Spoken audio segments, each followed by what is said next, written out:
Righto, Money Miners. Happy bloody holiday in Western Australia. It's a public holiday, but not for bloody Money of Mine on YouTube and every podcast platform out there. I think the market's still open too, mate, because it's not a public holiday over East. Oh, but mate, we're taking the day off. We will not bloody... No, I was going to say we're actually working today. No, we're not. This wasn't pre-recorded. It's pre-recorded. I'll be bloody drunk as a skunk somewhere. I hope there's So no we've done big the work, M&A Trav. today that we're not covering. We've done the work just on a different day. Oh, that's it. Yeah, right. Now, this is a bloody interesting chat. Dan Porter from Pure Asset Management over in Queensland. So I said we had to do this interview outside of rugby league season and away from state of origin, being a Queenslander, but I'll let it happen. Ripping fella, but a very, very interesting fund, you would say. You hear the dirty word around convertible notes. They don't do that, mate. No, they've done a bit of a, would you call it just a hybrid or an alternative? How would you describe what he does? I mean, at the core, they're resource investors. They, but the way that they provide, their investments or they invest in resources companies is they'll look to provide debt instruments, which and instead of doing a convertible, it's a straight debt instrument. But then they separate, an equity option on the outside, which some companies find attractive. But he just had some pretty good thoughts on the companies that they've they're active in the space at. They look at a lot of stuff. Dan himself used to be, an equity research analyst. He covered oil and gas. He covered coal stocks. So we go into some of that towards the back half of the conversation as well. But he's also just a good bloke. And great conversation. Covered a lot on mining services in his day. So we ventured down that road. He pretty much said some harsh truths about mining services going public. It's a tough game. He acknowledged mining services and contracting is a bloody tough game. It depends on the model, obviously. I mean, some business models are a lot harder than other, and a lot of mining services companies are thin margins, like we talked about. Yeah, and I think he did have one of their coupons, one of their debt instruments was to a mining services company, and whether he's hesitant on doing it again or not, but I don't know if he is interested. I know two that would probably fit the mould, and that because we've done the DD. The first is DSI and the second is K-Drill. Different scales, different sizes, but in terms of mining services, as we've known, DSI is just pretty much not just the greatest ground support provider in the world, possibly the greatest company in the world. Yeah, I mean they are a subsidiary of Sandvik, but they're just they're running their own race. They don't need. It's actually not a race because they didn't need Sandvik to buy them.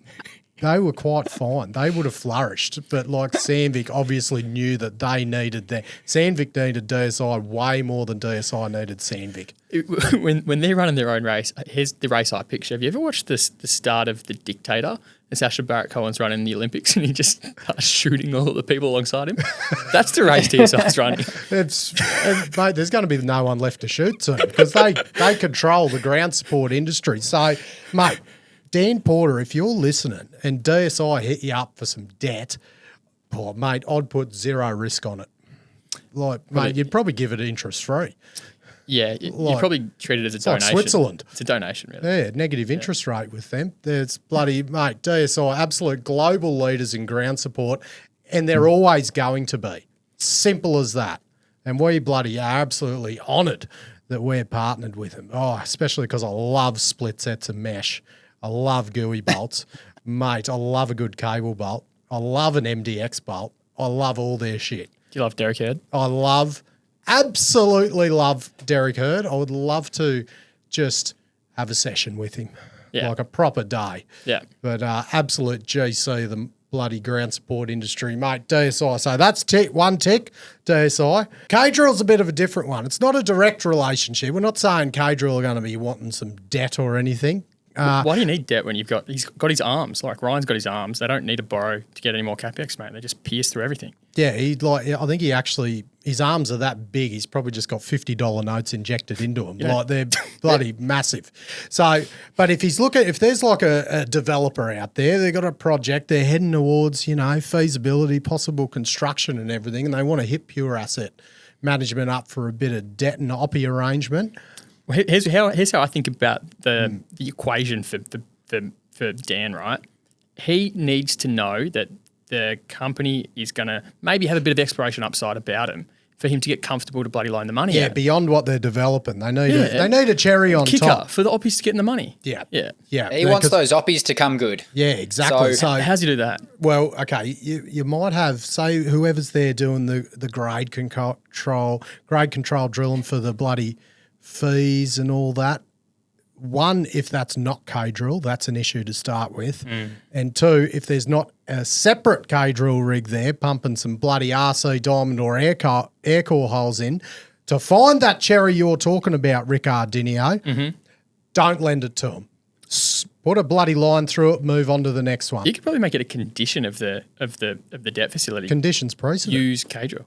Yeah. Yeah, it's not even like it's just a dot point. Like it's not a recommendation or something. It's just like use K-drill. That could be the title of the document. And like if they're not, just piss off and ask someone else. Because mate, if K-drill are on there, and as we've said, Ryan O'Sullivan works 24 hours a day and is on call to intervene if the rigs break down, and he just, as we said, grabs the rods with his bare bloody hands and blows down the pipe to flush it out, mate.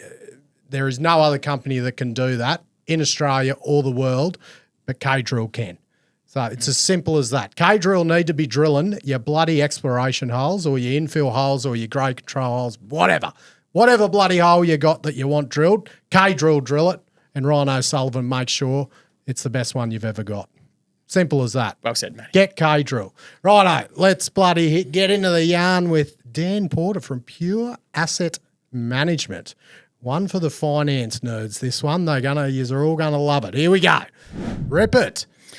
G'day, Dan. I'm stoked we could tee this up and have a yarn with you. Yeah, thanks, guys. Now, mate. Thanks for having me on. Yeah. Long time listener, first time caller. Every time someone says that, I love it. Well, geez, I bet you. Everyone always says, "Oh, I'm most like so and so, most like so and so." I'm guessing you're most like JD out of the three of us, mate. It's the blonde hair and the glasses, maybe. I don't know. That Northern European skin, I reckon, probably as well. Now, mate, we're going to do things a little bit differently, I think, today. And there's a dirty word in mining finance, and it's for good reason. That word is convertible note. The punters, they have who've participated in equity markets for a long time have a rule of thumb that you should run the moment you see the word convertible note out from your junior exploration or mining company. But Dan, you got a solution to this because your fund is a credit fund, but you don't do convertible notes. You separate the debt from the equity instrument being the attaching option. Yep. And then you got debt and equity. It's not a hybrid. It's debt and equity. It's separate. Right, separate. Have I summarised the pitch for Pure correctly, mate? No, that's exactly right. That's exactly right. So we always say that we have two facilities that we offer in our fund. One is a convertible note, and the other is a detached facility, which we call a bond and warrant facility. And in 100% of cases, we've offered or people have taken up the bond and warrant facility. So that probably goes to show you that in close to 50 deals now across two funds, the demand for convertible notes is pretty limited. But what we think we've done is something that's a lot more investor friendly, a lot more friendly for the corporates as well, and it works in terms of returns for our own investors. So we're having a good run in a pretty tough market. Theoretically, we should outperform in a hard market, and that's what we're doing. But getting the equity exposure allows us to benefit when things go well as well. So yeah, it's going well for the small cap end. Yeah. Why do the mining companies that you offer the two solutions towards, why do they always choose to separate the debt from the attaching option? Yeah, the real benefit is how much dilution is potentially coming from a corporate perspective. So if you think about a convertible note in its general form, it is a mix of debt plus equity. But in order to maximize your the standing of a convertible note, you almost want the share price to go down so that you end up owning more of the equity. You're converting at a lower price, you're getting a bigger percentage of the equity. And, hopefully one day, you can effectively, have a loan to own scenario. And I think that's probably the situation that has happened to a lot of small miners. They've got into these situations, things haven't gone right. the share price is tanking, and then the convertible guys come in and end up owning the project. Whereas what we do is we completely separate them, and then we say, look, we'll value the warrant. The ASX makes us call it a warrant, not an option, because it's a bespoke product. But we know exactly the strike price, and we know how many warrants are going to be issued. And we always price them at a premium. Now, that premium might be 20% or 100%, somewhere in that range. But what it means is we actually want the share price to go up. So that's where we're very different to every other sort of convertible note offering, is that we're aligned with shareholders. We want that equity to have a good run. So, while we're getting a good return on debt, we don't want to, burden the company with overly egregious debt terms. Our debt terms are pretty vanilla, to be fair.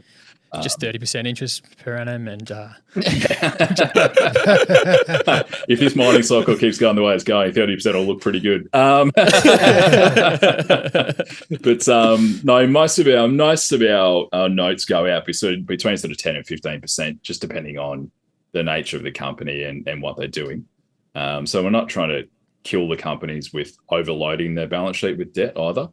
But the benefit for our investors is really that you get paid to wait. So these small miners, we're focusing on the small cap end, really sub 200 mil market cap. Hopefully they grow into companies that are, 500-600 mil. But to start with, we're focusing on that end. There's just not a lot of capital options available for companies anymore, especially the last 18 months since we saw that commodity price crash in June of 22. What was a pretty favorable commodity price environment for getting into the resources companies, and particularly small end, has really turned on its head. So in terms of what we look at and our investors and getting paid to wait for those catalysts to hit, that's what we're really looking for. So it's a bit of a win-win, we think. Good for companies and good for our investors. What's the risk profile like from your end, Bud? If you're targeting that smaller cap end of the market, and lending out money, it's probably a strict filtering process to who you're going to expose yourself to, I assume. Yeah, 100%. So we do a lot of DD. That's the benefit that we get of doing the debt side. So we've got some very good lawyers that we work with. So they're very helpful in registering security. And going through a lot of the background documentation. But we also partner with a mining consultancy called Measure Group up here in Brisbane, and they can do a full technical review for us.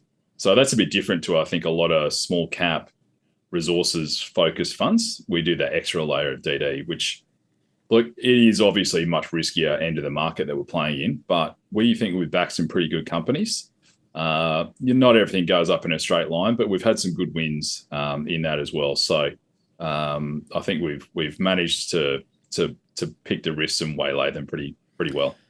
I almost think of your risk profile as in some ways not like you don't have the extreme downside that project financiers might have. Like, I was talking with the boys about Salt Lake Potash as an example of a project in WA went tits up, and the senior lenders got cents on the dollar, but we're talking in US hundreds of millions of dollars to finance it. They were senior secured, of course, but you guys, it's like $10 million bite sizes for these loans. You get security. So your worst case scenario is way better than 9 cents on the dollar you would anticipate, just because the bite size is it's not like you build a mine with the amount that you lend out, and then the mine doesn't work, and then therefore the latent infrastructure is useless. It's not quite the same equation. Yeah, exactly right, Travis. It's you're not taking on that project finance risk. We're effectively like a bridging facility. You've got your for example, you've got your BFS done, or you've got a good feasibility study done. You've got a resource. You might have a reserve, small reserve. You're building that out. You might have a mining lease, or you might be well advanced on getting a mining lease. But if you've got those three things, you've got real tangible security. And if things don't progress through to project finance, then we're pretty confident that we can sell that asset for at least to get our debt back, which is up to $10 million. And the benefit of the resources industry is there's always some other engineer or a geologist who thinks they can do something better. So, if a project does go a bit askew, there's probably someone out there who's kept their eye on it for a while, and you can go and sell it to them. But it's about, pretty immersed in the industry at that stage, because you got to know who's who in the zoo, and also, there's still some pretty hairy projects out there. Still some cowboys, but our sort of DD process means we can filter those ones out quite well. So you're staying out of project financing. That's the mandate. Like you're not looking to go into that side of things because of the risk. Yeah, we prefer to be the only lender and get refinanced out at that stage. We've done one, which is a bit bigger, and we're sort of 10 out of 40 mil, which went into a project finance. That's G6 Metals, for the old King Island Scheelite tungsten project down on King Island in Tassie. Look, they're going through project ramp up like they would normally do, but that's one that we've stayed in. But to be honest, we like the project, we like the management. I think the board is exceptionally strong, and that for those sort of more qualitative reasons, we stayed in that one, even though it's a little bit outside of what we would normally do. Dan, how do you think about getting paid back? Given you said you're that sort of bridging facility in the middle on that sort of uprising part of the Lassonde curve for companies on their way. Yeah. Are you anticipating that the capital that comes in the next round, whether that be an equity debt mix to actually get the project built, is that what pays you back? That's right. Yeah. So we go into our facilities thinking that we'll be refinanced out, that we won't sit there and the loan will expire in 4 years or 4 years and then an extension. We fully expect to be refinanced out. That's part of the benefit of the facility for investors too, is that you're able to harvest options in a way. You do one project, you're refinanced out 2.5 years later, you got a package of options. You can still sit there and wait for those options to come into the money, and then you can go and redeploy that cash elsewhere. So it's sort of it's a model that can build on itself pretty rapidly, which is what we're finding. In this market is there's plenty of demand. There's no shortage of projects around. It's just about the ability to deploy into that next stage or get finance at that next stage. That's been the big bugbear of the last 18 months. Is there's very little financing around to move the projects through to that next project finance stage. And we're usually, pretty critical of juniors when they add debt to their capital structure before they actually have, real line of sight to operating cash flow. And you guys being a bit of a bridging facility, you don't always have perfect line of sight to that operating cash flow. It might be a bit of an interim step to get a bit more work done before they can actually, get more funding in place. So it's an interesting thing. I think if we saw an announcement where a junior had some financing from you guys, we might be a bit scathing of them, mate. But that said, we're keen to talk about the deals that you've done, because you clearly, when you pull the trigger on these deals, you have you've built the credit case, but you've also got a positive outlook on the equity as well, and that's an interesting thing for us to talk about. The first one I wanted to bring up was Tungsten Resources, and Matty, this is a company that like if I were to ask you what are the two locations in the world you love the most, one would be Cobar and the other one would be PNG. Oh, mate, how good's bloody PNG? Rugby league, mate. They're rugby league fans over there. No, it's the Athabasca Basin now. Oh, Let's take it. No, Uranium Mania. Uranium Bull. But Kingston's got both, and I knew them. Yep. I actually only knew them for the Missima Gold Project, which has a healthy endowment, but I guess it's pretty tough going to develop things there these days. Yeah. You guys got involved to help out with the Cobar Mineral Hill project there. What was the thinking around providing the financing you did? Yeah, absolutely. I mean, that one for us is a really good case study in a smaller project that doesn't need a huge amount of capital to get going again. So they had bought the Mineral Hill project, Kingston had bought the Mineral Hill project about 2.5 years ago, out of a private equity fund in Texas that had ended up owning the asset through a convertible note situation when it had sort of not gone according to plan, and they had sort of run that asset just for cash for about 4 years, 5 years prior to that. Didn't really have a mine plan, didn't do anything on the reserves, and really didn't invest in the project at all. What we liked about Kingston was the board and management. We thought they were really quality. So that attracted us to doing the facility in the first place. But they had the smarts, and they'd sort of been there, done that. Exceptional chairman, I have to say, who he really is. He's a consummate engineer. Guy called Mick Wilkes, who was ex-Oceana. But he, we always develop a pretty good, close relationship with board and management through these processes. We do a lot of picking and raking over the finer stuff.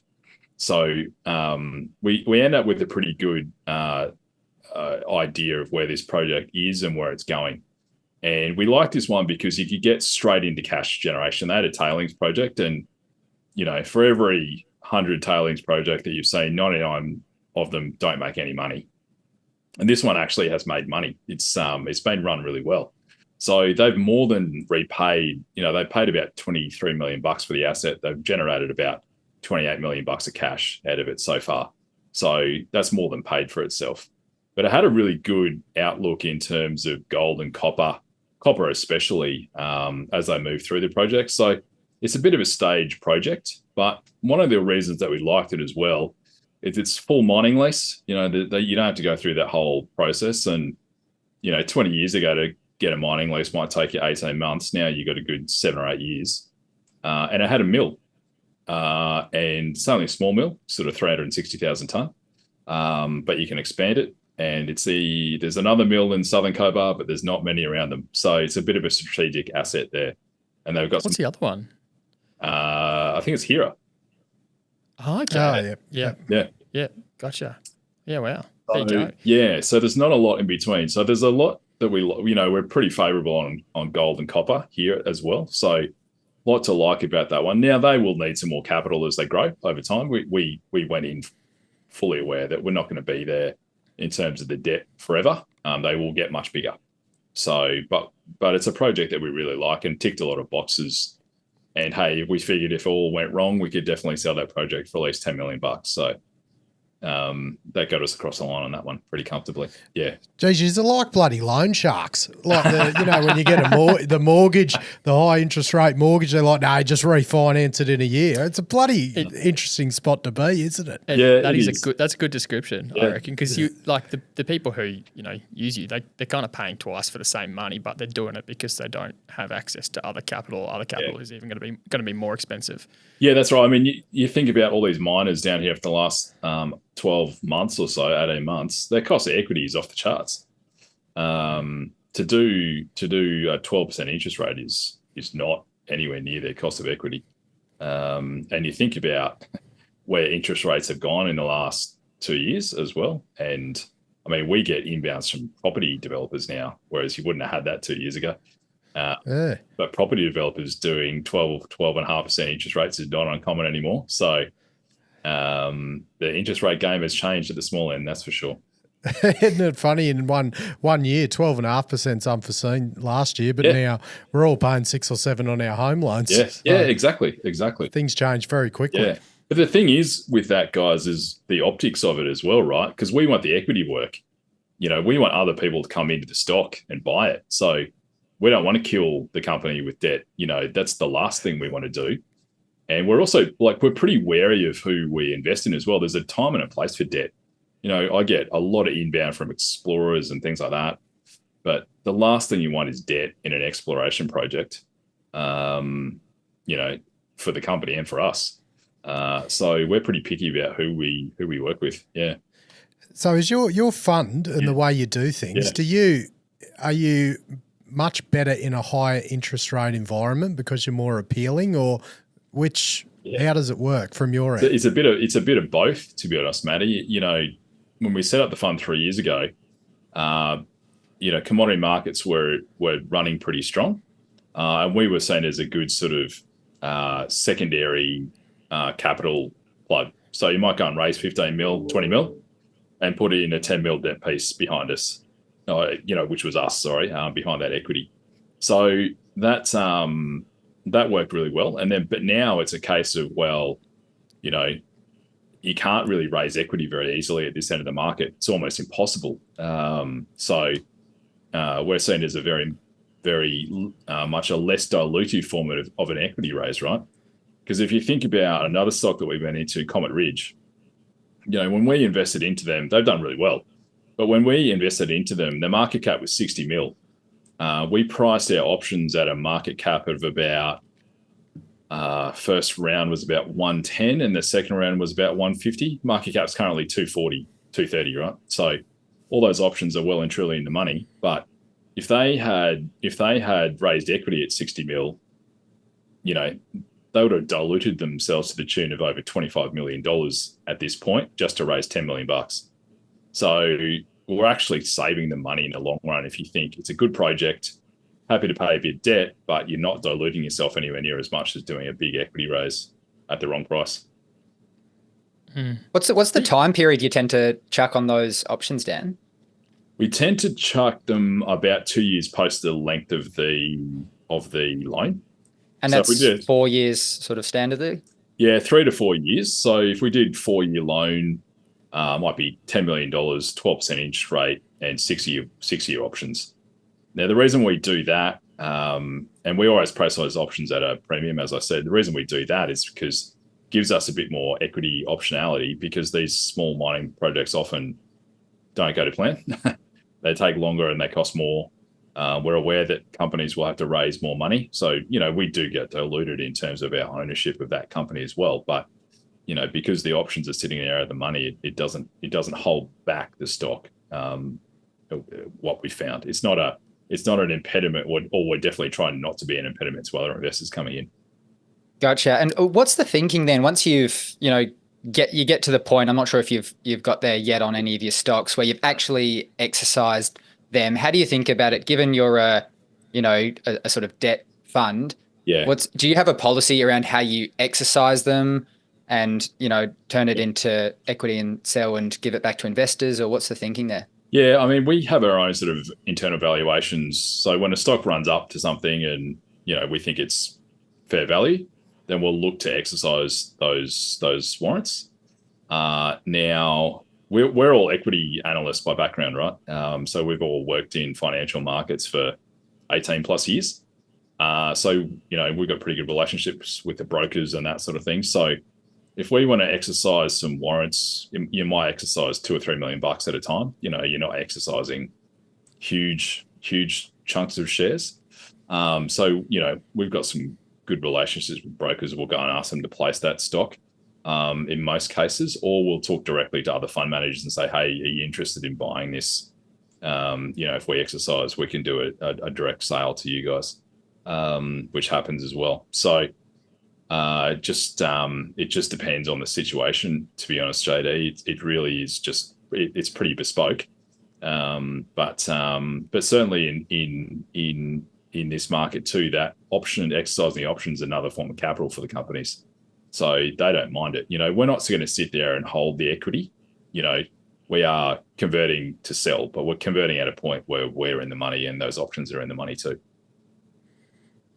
Gotcha. That makes sense given the sort of structure of the fund. Yeah. You mentioned G6 metals earlier. I'm keen to touch on it. We had our first foray into tungsten not too long ago. I'm not sure if you caught it. We spoke about EQ Resources, the project project and acquisition up in Spain. Yeah. And I think we touched on yesterday as well a bit of a tungsten project in and around the Telfer area too. But this one, Australia, mate, hidden right next to Telfer. Mate, bloody tungsten! Tungsten could be the next big thing.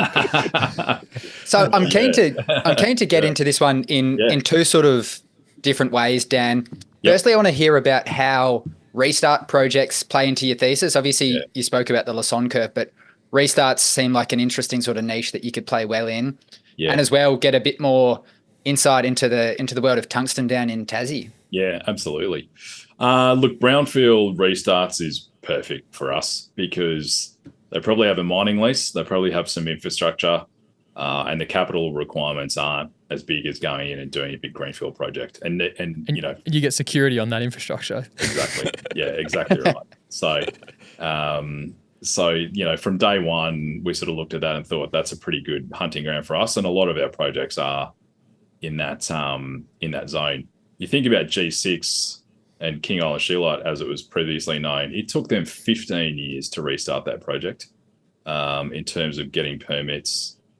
Like, it's absolutely crazy. And we came in at the last bit, right? We weren't there for the whole rigmarole, but that's part of the challenge of resources and why we sort of put extra years on our options, is to make sure that, we've got enough leeway. But tungsten, look, it's an interesting commodity. It's not that well known. There are a couple of interesting projects now in Australia, and we like it from a few perspectives. One is, the two projects that have restarted in Australia. That's the first supply in the Western world in over 20 years coming online. China dominates that market. It's about 85% of the market comes out of China. And in this, Sandvik owns a mine as well, don't they? Bloody.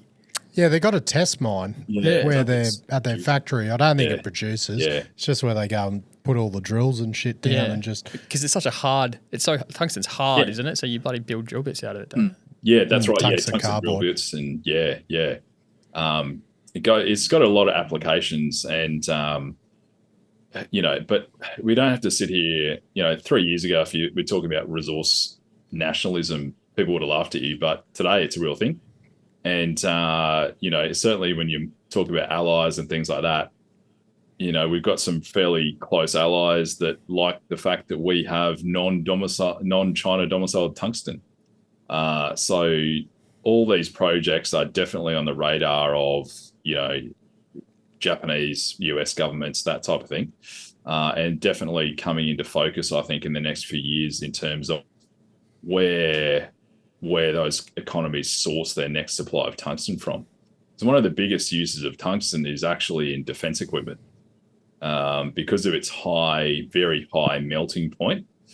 You can put it in things that rotate, obviously drill bits and things like that. But if you're thinking about very expensive defense equipment, you don't want to take any chances with that.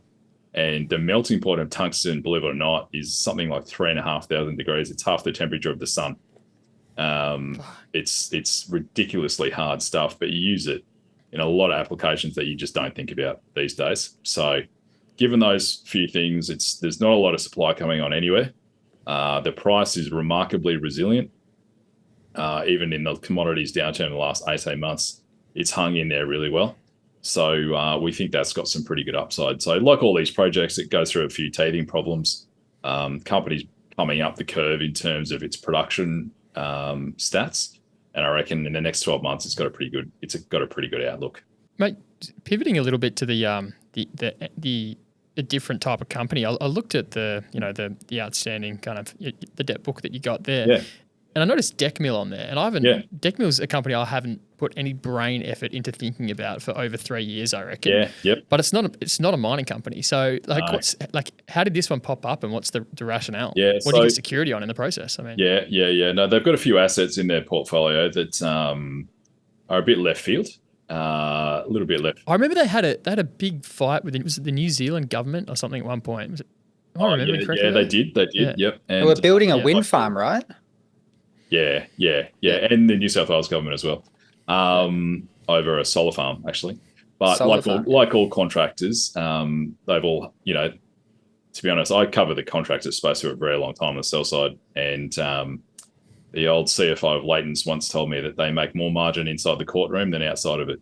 And he's not wrong. Yeah. How fun is that? Yeah, and Decmil was a bit different in terms of it's a mining contractor at heart, right? But it's become more of a civils business, and particularly in the last 2 years, more of a civils business. So we went into that probably 3 years ago. It had its share of challenges, right? It had quite a few spectacular project blow-ups. It needed some capital, and we were able to, sort of go over the wall, if you like, and do our DD on the debt side. But where the company has, sort of come to now is it's sort of righted itself, and it's in a pretty good position to actually generate some decent growth here. So yeah, definitely one that's been unloved and unlooked at by the market. Institutional investors, I think, sort of stopped looking at it a couple of years ago, but definitely has sorted itself out, and with our financing help as well, has able to grow their order book and get themselves back on track. And for want of a better term, it's probably like a wounded athlete, if you know what I mean. The guys who probably did the ACL, bit questionable whether they'll come back next season, but bit of TLC, bit of spit and polish, and shine them up, and away you go. But Dan, they're not the only company that instos in that mining services space have fallen out of love with. The sector's pretty. It's a hard sector. Yeah, pretty hated across the board. How did you think about structuring the OPIs or the warrants in that case, given that you don't have the developer producer re-rate in sight with a company like that? Yeah, absolutely. So in all of our term sheets as well, we have sort of reset mechanisms on those options. So they can, if they do a really big dilutive equity raise, we can get reset on those. So we don't get a volumetric reset. We can get a price reset in certain circumstances, right? And that gives us a bit of downside protection and protects our investors. So that, despite that share price market cap going on from about 180 mil to now 25, we're actually making money off that position, believe it or not. So it looks from the outside like it's been a hard run, and it has been a hard run. If you're in the equity for that stock, you are shot to bits, but we're not. So that's where the benefit of the fund comes in. When did you get involved with Decmil? Close to 3 years ago now. Yeah. Gotcha. Yeah. The benefit of debt versus equity. Sometimes it's honestly, I know I've spoken to some mining companies too where they've looked at their own returns and they've sort of said, geez, I wish we were in the debt and not in the actual ownership of this business. Sometimes it's a better place to be, right? You sit at the top of the capital stack, equity's below you, and you get first bite of the cherry as a senior secured lender. So, and as long as the company, maintains access to capital markets, 100%. There's a decent probability that new equity can solve the balance sheet, which means that you as the debt holder get sorted out. Yeah, that's right. Look, and look, to be honest too, it's probably our first and last mining contractor that we'll be involved with, I'd say, as well. Being a mining services guru, mate, tell us what is a good mining service company? What makes it up, and why, I guess, the market's so unloved, and what's the cause of most of them being so unloved? Yeah. Look, I started covering, Leighton's and UGL and Transfield and all these guys in about 2008. So I've been looking at that sector pretty much since then. I've looked at overseas as well. I covered all the big guys, Hochtief and ACS and Eiffage, all the big French contractors as well. So I've looked at a lot of them. I think where they get wrong is mispricing their own risk and not having enough flexibility on their own balance sheet. So mining contracting is service-based contracting is flipping hard game.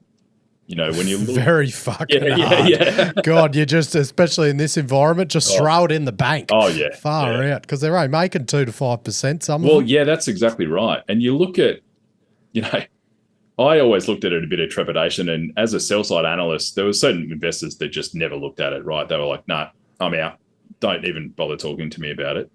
And when you get on the other side and you can actually see the books, you're like, "Holy geez, your working capital swing each month is bigger than your market cap."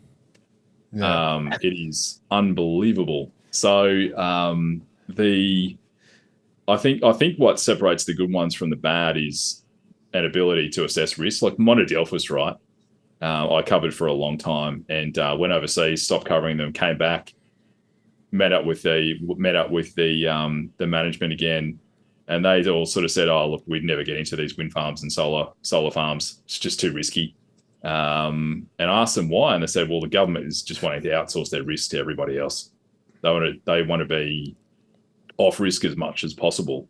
And I remember sort of 10 years ago or more, sort of maybe 15 years ago, that, you know, the likes of UGL had all come out and said, oh, we're de-risking, we're going away from mining contracting and into government-based services. Turns out that was the highest risk move they could have done. They would be much better off just sticking to coal mining. They would have made more money and probably come out of the other side looking okay. But, you know, your partner in that regard in terms of the government is judge, jury, and executioner. Not only do they pay you, they assess you, and they can make up the rules and change them as they go. So I think giving yourself enough flexibility in your balance sheet, and to be honest, no debt is probably where you want to be for a contractor, right? I think these guys get into trouble because they can't get access to capital. They take on too much debt and the debt spirals out of control. You know, you look at a little one I used to look at as well, Mastermind. It's now known as Metarock up in North Queensland. And like they were the best underground coal contractor in the country. There weren't many of them, but they were, you know, just known for quality work. And they were doing 10, 11, 12% margins. They were doing pretty well for a long time, but got into trouble by basically going from a no debt situation to then, you know, the debt became 80, 90% of their EV within 18 months because they had a massive contract go wrong on a coal mine in Queensland that in the end never even started. They lost money on a project they never started. It was unbelievable, but just that risk dynamic, they didn't get quite right, and now the company is, you know, it's a shade of its former self. All the old good management's gone, the board's turned over. The market cap was about 300 mil. It's now about 40. Do you think contractors should go public? Because like you look at some of the biggest ones like Burncut and Tees, like they're private, but you know the ones that are public are just get bloody hammered, it appears. Yeah, that's right. I mean, look, you have a good announcement and your share price doesn't move, and you have a slightly negative one, your share price is down 20%. It's a sector that I think, you know, well, I mean, Leighton's really developed that outsourced contracting model 20 years ago, right? And they did it in response to the Queensland coal business, which they were, you know, involved with the development of through Sir Leslie Tees back 70 years ago, right? He teamed up with the Japanese and they built coal mines. It was the old Utah coal, which then got taken over by BHP. And so they've had a long history in it, but the market never understood it. And then they got too funky going overseas, taking on too much debt, had some major issues. You know, there was corruption scandals. There was, you know, backhanders here and there and everywhere. Probably shouldn't say that on a public podcast, but they were done for it in the past. And the model died. You know, you look at it now and, you know, the old guard doesn't even exist. It's basically just CIMIC and Lend-Lease, and even Lend-Lease has got rid of its contracting business. So, you know, to be honest, I don't see a lot of potential for that sector to come back in the future. I think it's going to dwindle into, you know, it's going to be one or two big contractors left, and that's it. Interesting, mate. Too hard in the public space. It's fascinating that a debt investor holding a mining services business tells them that they shouldn't be touching debt. But in 4 to 6 years. That's right. Yeah. Oh, look, that's where we sort of differ a bit, right? Is because we'll be upfront with people and say, I don't think your company should have debt, or that's too much debt. Yeah. You know, that we still want the equity to work. That's ultimately what we want. You know, there's mechanisms for us to make money, but we want the equity to work. That we will make far more money from that equity return than we ever will from the debt. Dan, you used to be an energy analyst as well, I understand. Yep. You've got, you know, pretty good breadth covering. Geez, you're good at everything, Dan. Just tell my wife. Can you tell my wife? I will, mate. Yeah, I'll send her the link. I compared you to JD before with the blonde hair, but I get the same feeling. We listened to Dale Henderson's voice on analyst calls, and it's a very deep voice, but he's got that baby looking face, similar to you, mate. Like a remarkably deep voice, but like smooth skin. It's like it just doesn't stack up. It's quite funny because I started the fund during COVID as well, right? And didn't get out to site to see people. And when I met them, they were, holy geez, I'm not a short guy either, right? So I'm just over 6'4", and they all sort of were like, oh my God, you look like a midget on your screen, but my desk and my monitors sit very high. But I'm keen to get your lay of the land and the energy front. I think there's a lot of renewed interest in energy, and I think like a typical value investor is looking at the landscape and thinking this is where relative value is right now. How do you kind of weigh up the trading multiples of the coal stocks, the oil and gas stocks, domestically, both onshore, offshore? Yeah. Look, I think I will start by saying that politicians have got way too involved in energy markets, and therefore those markets have become completely screwed up. And you may as well buy all forms of energy because they have screwed up all forms of energy, and it will all go up over time, whether it's renewable, whether it's, everyone's talking about nuclear now. Coal will be here for a very long time. It will outlive all of us, even thermal coal, as much as people want to denigrate that. It's interesting, isn't it? 2021 was the peak year for coal use, and everybody talks about how much it's been on the decline. And coal use then surpassed that peak in 2022. Amazingly, couldn't really forecast that, and it surpassed it again last year. So each year we keep talking about the death of coal, and each year we use more and more coal. So we're clearly not slowing down. And it's about global GDP, right? The Western world is reducing its coal usage, no doubt, but it's outsourced all of its manufacturing to Asia. And guess where all the coal usage is increasing, right, hand over fist, is Asia. Not just China, but all through Southeast Asia. And if you look at coal, it is still by far the cheapest all-in form of energy. And then it's because of the form of energy that it produces, AC power versus DC power.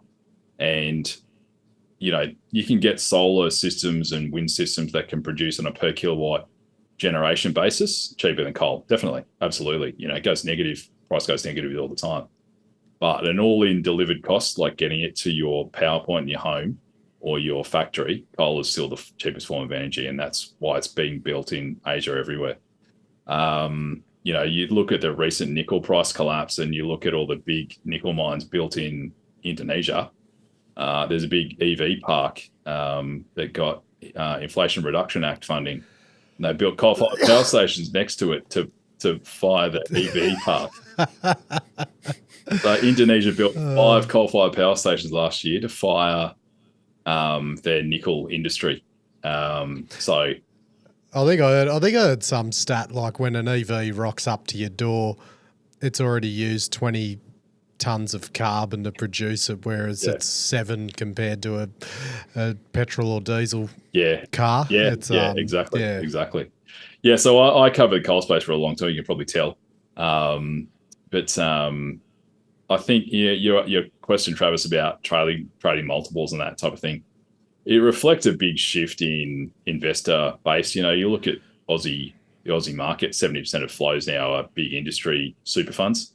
And a lot of them have just run ESG screens, and they say no fossil fuels. Globally, that happens as well, right? So the trading multiples are, depressed. But over time, I think these assets will go private. We're seeing more and more of them go private. But I think we're at an interesting inflection point now in that a lot of the owners of these assets know the value. So, while it might be your company might be trading on 3 or 4 times, there are a lot of people who will line up to buy those assets, right? There was a thermal coal mine sold in Queensland last year called Ensham, underground thermal. Now, you would think that would be the most on-the-nose asset in history. First round bids, 23 separate bids. Wow. And I'm guessing they're, largely private entities. Because there's private capital has been able to aggregate and say here's an opportunity for us to make outsized returns. Yeah, that's right. You look at 2 years ago we had the big supply chain issues with coal into the Ukraine and Russia, and people made crazy money. But investors out there, private investment funds and family offices look at that and they go, well, right, we can buy this asset. Maybe it's not super cheap now. 3 or 4 years ago, they were being sold too cheap. Now people know the value. But you have another year like that and you've just made intergenerational money from 1 year. And I think that's what people look at still. And, certainly met coal is not going anywhere anytime fast, as much as Twiggy is punching out iron ore in the Pilbara and Gina and BHP and Rio. You need just as much decent met coal, and they're not turning that off in Queensland. And you've seen BHP recently come out and saying, we're not selling any more assets. We're pretty right-sized. We know there's upside and we know the value for ourselves. And, you look at these companies too, right? The likes of South32 and Illawarra makes all the money, and they need that. Nothing else really does. Yeah, they need a lot of money. They need the cash flow from Illawarra. Yeah, exactly. Yeah, we'll just direct you to this poo over here.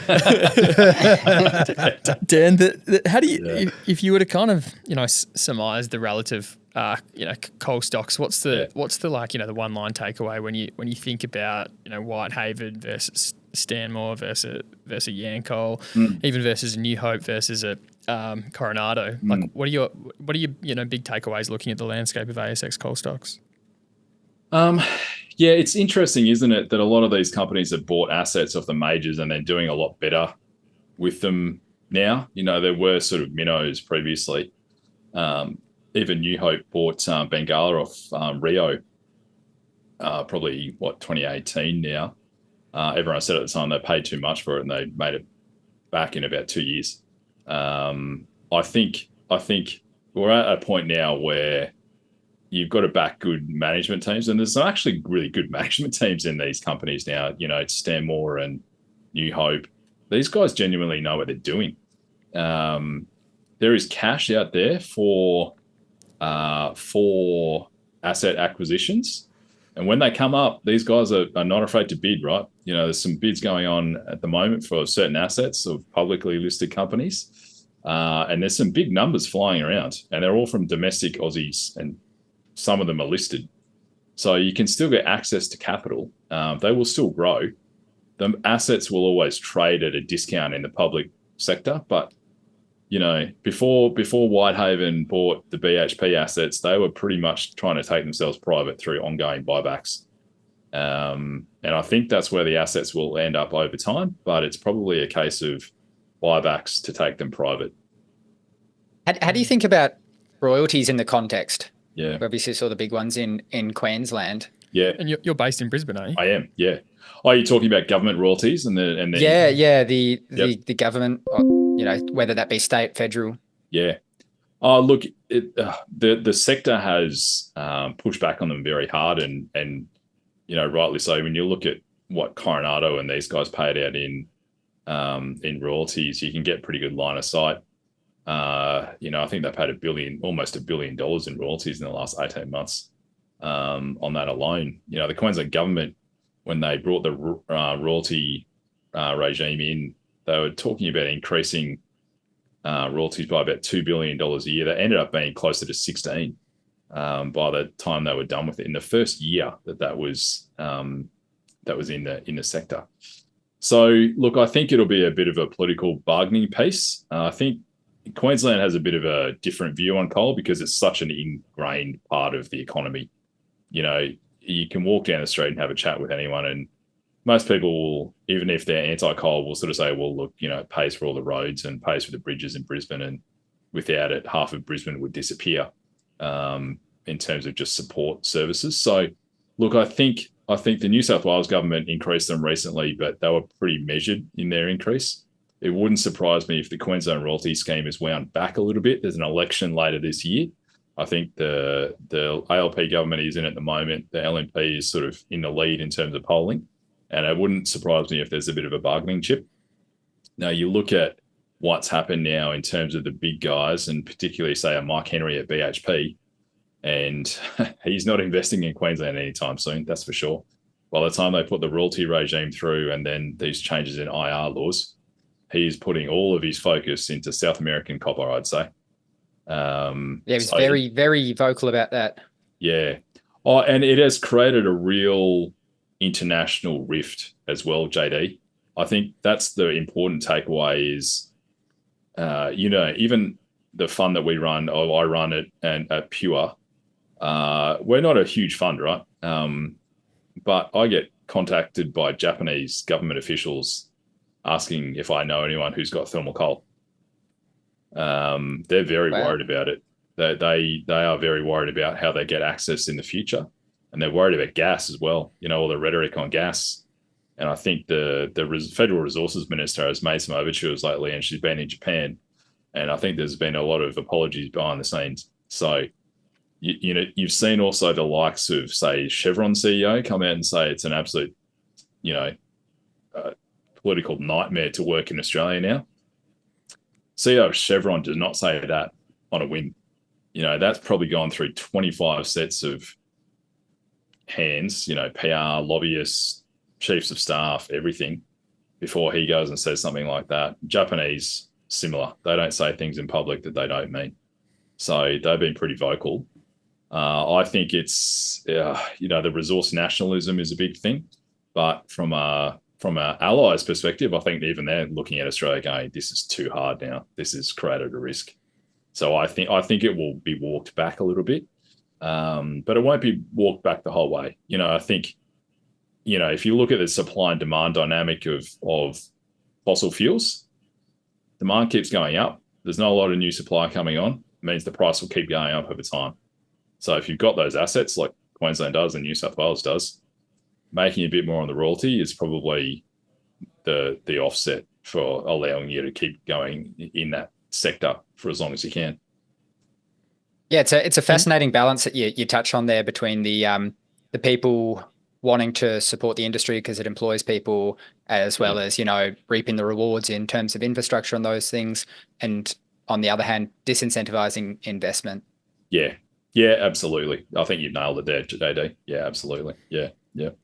Why don't we pivot to the oil and gas stocks? Yeah. You brought up Chevron and the Japanese there. Mm-hmm. I mean, you've got two in the portfolio, being Vintage Energy, but also Comet Ridge. Yeah. How do you assess the funding needs of these types of companies? And how do you get comfortable with the investment case on these stocks versus, say, your typical mining company where there might be an old mill that you can see is worth $10 million. Yeah. You still got your Comet Ridge shares, JD? Yeah, ding, ding, ding. Got a couple of them lying around.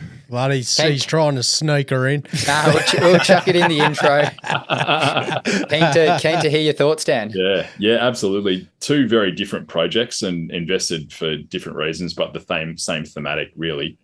Is we are sleepwalking to an East Coast gas disaster, as you guys have had your guests on before, talking about. I think we all realize it. There's not a lot of people actually pulling the trigger and saying, hang on, how do we invest in this and make some money over time? And it's not easy. Oil and gas is pretty high risk and it's big capital. And I think, a lot of people have been burned in the past. But we looked at the two projects for two different reasons. One, Vintage being smaller, but they're in the Cooper Basin, very good management team. Their assets are smaller, so they don't need as much capital, suited us from an investment perspective. Comet Ridge, huge potential asset. Like if they get this going and get it right, that alone could pretty much plug the East Coast gas gap. It'll be bigger than Narrabri. It'll cost about a third less in terms of capex of Narrabri. And Santos is your JV partner there. And I think they know that too. So I think, when we looked at Comet, it was further away from development and it will need hundreds of millions of dollars of capex to develop its fields, right? But what attracted us to that is the quality of the asset and the potential strategic outcomes. That is an asset that, from a Comet Ridge perspective, they probably won't be able to develop fully. they'll get it turned on, I think. But I think, in the fullness of time, that is one that it probably ends up in someone else's hands to develop it properly. And, they've got the obvious JV partner there with Santos, but, could well go into someone else's hands over time.